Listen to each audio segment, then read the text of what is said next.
Salam selamat pagi Bapak Ibu jemaat yang dikasihi oleh Tuhan. Shalom, selamat pagi Ibu Bapak, saudara-saudara yang diberkati Tuhan kita. Shalom, selamat pagi jemaat yang dikasihi oleh Tuhan Yesus Kristus.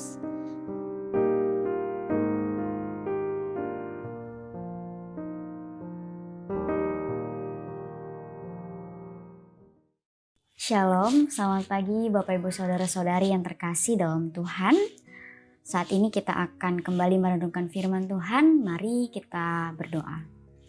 Ya Tuhan, kami bersyukur untuk kesempatan kami boleh kembali mendengarkan perenungan firman Tuhan.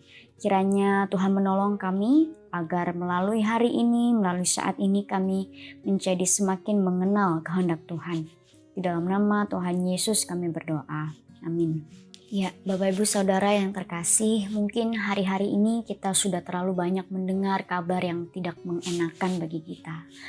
Begitu banyak kabar yang membuat suasana hati kita menjadi gelisah, khawatir, takut, dan lain sebagainya. Bapak Ibu Saudara, oleh karena itu, penting sekali bagi kita untuk tetap menguasai diri kita agar kita bisa tetap tenang dan merasakan damai. Bapak Ibu Saudara yang dikasih Tuhan, seorang penulis Kristen bernama C.S. Lewis. Dia pernah menuliskan satu hal yang baik dalam tulisannya. Dia berkata seperti ini.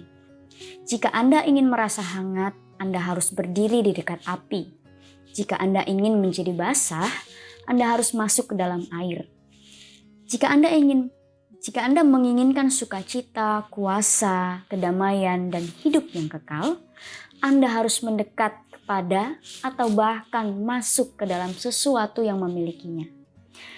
Artinya Bapak Ibu Saudara, secara tidak langsung ia mengatakan ketika kita mengharapkan sesuatu, kita harus mendekati atau bahkan menghampiri sumbernya. Maka Bapak Ibu Saudara, begitu juga saat ini dalam kehidupan kita. Saat kita harus melalui masa-masa yang berat, bagaimana caranya kita tetap mendapatkan perasaan damai Bapak Ibu Saudara? Tentu jawabannya adalah dengan mendekat dan menghampiri sumber ketenangan dan damai sejahtera yang adalah Allah sendiri. Bapak Ibu Saudara, contohnya adalah Rasul Paulus. Rasul Paulus adalah salah satu orang yang sangat percaya bahwa Allah adalah sumber damai sejahtera. Maka dalam setiap suratnya, ia selalu menuliskan sebagai doanya agar Allah sang sumber damai sejahtera menyertai kehidupan jemaat Tuhan yang ia layani dimanapun berada. Bapak Ibu Saudara, sebelum Tuhan Yesus meninggalkan dunia ini, ia juga berpesan kepada murid-muridnya. Ia mengatakan di dalam Yohanes 14 ayat 27, "Damai sejahtera-Ku tinggalkan bagimu. Damai sejahtera-Ku kuberikan kepadamu. Dan apa yang kuberikan tidak seperti yang diberikan oleh dunia kepadamu. Janganlah gelisah dan gentar hatimu." Kenapa Bapak Ibu Saudara Tuhan Yesus bisa mengatakan hal ini? Ini menunjukkan, ini menjadi bukti bahwa dialah sang sumber pengharapan itu.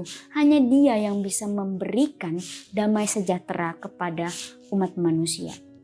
Dalam terjemahan lain, ayat ini juga bisa diartikan seperti ini Bapak Ibu Saudara. Aku, yaitu Tuhan Yesus, meninggalkan kalian dengan satu anugerah. Sejahtera pikiran dan hati. Sejahtera yang aku berikan itu tidak rapuh seperti yang diberikan oleh dunia. Sebab itu janganlah khawatir dan takut. Bapak Ibu Saudara yang dikasihi Tuhan, tentunya ini juga menjadi kekuatan bagi setiap kita pembaca firman Tuhan hari ini. Tuhan Yesus sendiri mengatakan Ia telah memberikan damai sejahtera itu bagi kita.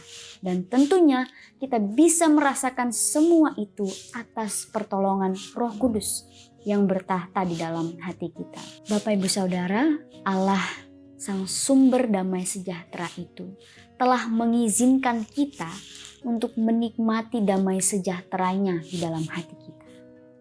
Inilah yang menjadi alasan bagi kita untuk selalu menguasai diri kita agar tidak terus-menerus dikuasai oleh rasa gelisah dan takut. Amin, demikian firman Tuhan. Mari kita berdoa. Ya Tuhan yang Maha Kasih, kami bersyukur karena Tuhan telah memberikan kami damai sejahtera. Kami percaya Tuhan, Roh Kudus yang ada di dalam diri kami akan menolong kami merasakan damai sejahtera itu. Dan Tuhan, hari ini kami menyerahkan agar Tuhan kehendak-Mu saja yang terjadi, dan apa yang akan kami lakukan biarlah Tuhan yang menyertai dan memberkati hidup kami. Tolong jagai sertai kami dari segala mara bahaya dan sebut penyakit Tuhan, karena kami hanya berharap kepadamu saja.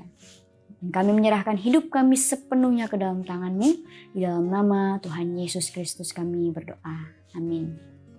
Bapak Ibu Saudara, selamat melanjutkan aktivitas. Damai sejahtera bagi kita semua.